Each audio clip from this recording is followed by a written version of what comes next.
And we're back at it again. Welcome back to T's Time. I'm TJ. Today we have Crossfire, American leading dual tire pressure equalization system.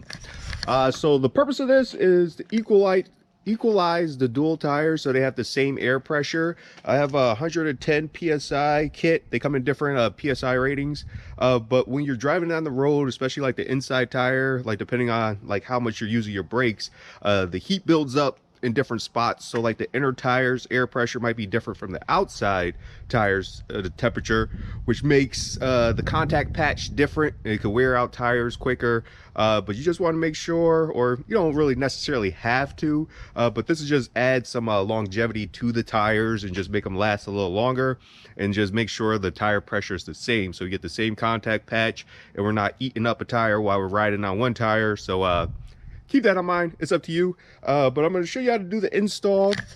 And I plan on trying to keep this hubcap, so I might have to drill like a hole through it. So that's why I have the hole saw, I have my drill, dielectric grease, because I'm going to put that like where all like the fittings and stuff meet, just so stuff doesn't like seize up, and just help with like the sealing up of things. Yeah, and zip ties, wire cutters. I might have to use like some fuel tubing around like the, let me actually show you, the braided hose.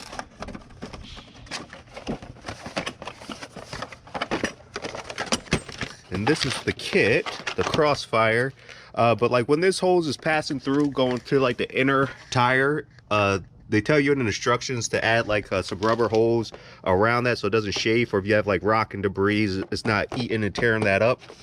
But this is the kit, what comes with it. So you have your two hose ends. This one goes on the outside tire, this one goes on the inside tire, outside tire.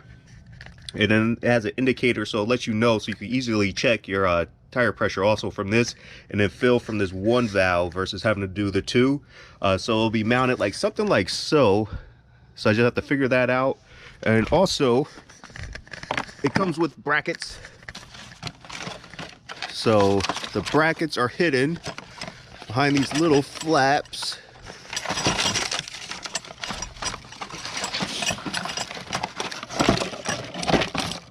Right here, depending on your lug nuts and your configuration, you just have to figure out exactly how you want to mount them. So like with this, it could go like on a lug, but I'm going to try to use those hub seal bolts.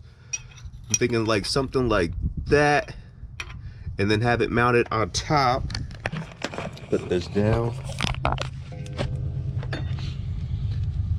Thinking something like this, like so, and then mount it like that, so that way, you know, it will be easy for me to read. And then also, this is where I keep talking about, like I'm gonna end up having to drill a hole so I can still use my hubcap. So yeah, or like so. I'll bring it a little further out also. Yeah, so that's the task at hand. If you have dual tires and you have valve stem extenders, take the valve stem extenders off. Make sure you clean up the dirt and debris. Use like a toothbrush or something just to get all that crud out. And when you put these on, make sure you use like I'm gonna use dielectric grease, and I'm gonna actually like take this apart, like the Phillips screws right there, and add dielectric grease like on all the little rubber fittings, just for peace of mind and just so it lasts a little longer. But yeah, so right now is pretty much take off your valve cap, take off valve cap extenders, find a mounting location for this. And this is like, it just depends on your wheels. Like this is going to be extra for me. Like if you had like some aluminum wheels, or you didn't have hubcaps, you don't have to worry about that. It'll make life a lot easier. But I'm gonna just try to see how it lines up and make a hole if possible. So yeah.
Oh, and I forgot to mention the indication. That right there. So this is a sticker you could put it on your windshield just so you could look at it, normal pressure, but double check your pressure rather than going off of this, just to make sure that it's actually reading correctly. Yeah, because things, I don't know, some things work, some things don't, but just double check. But we got that all lubed up, so these could actually like move in and out freely. And they actually seemed like they already had these like lubed up with some dielectric grease or some grease. So I just added just a little dab more. Just don't go crazy with it. You just want this to just function how it's supposed to. And right now we have to find a mounting location.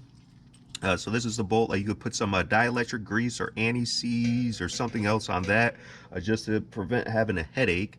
So I'll probably actually get some anti-seize, yeah, you don't want any issues taking this thing back apart if you have to. And like also in there, like when you put these on, make sure you put like a little dab of dielectric grease like on the valve stem itself, as there's some little sealing rings in there, so that will help that seal and keep these from drying up on you. But find a mounting location and put them on a little bit at a time, because if you put one side on, you could like leak it out. So like just get it like mocked up, mount it like where you want it, and then go from there.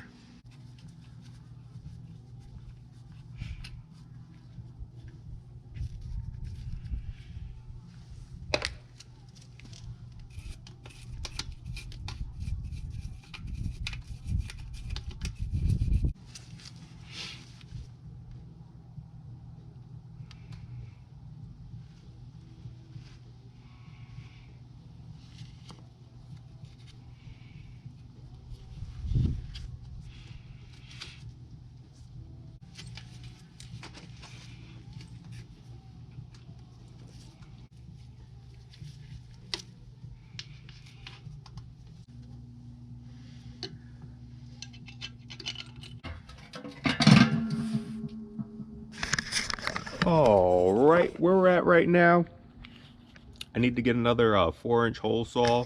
I'm cutting this hole so that way it has like a little access panel for it to kind of like poke through.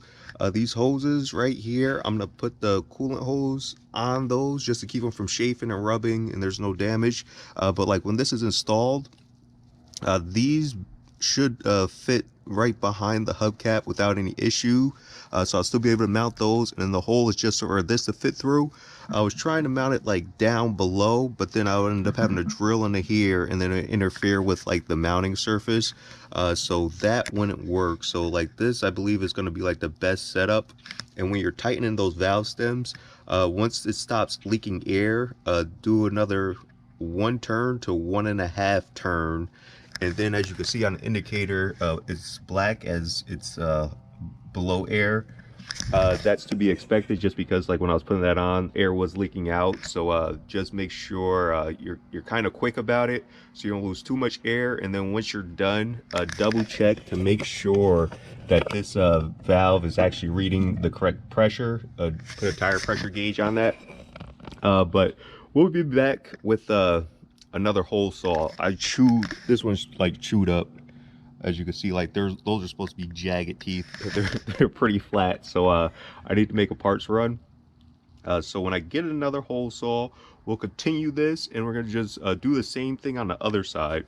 So I'm gonna go put the other one on, just so that way it's done and I just have to worry about mounting the hubcap onto it. And then just make the hole, but like it needs to kind of like eat up like this side part too. So like the hole come in, and then I'm going to try to go straight down using like this as a guide once the hole is there, to go down, and then might have to take a little bit of that little cap right there off to clear that bolt. But yeah, that's the challenge we're working with right now. So let me do a parts run. We will continue this. I'm not sure if it's going to be today or another day, but it'll be in the same video. So yeah.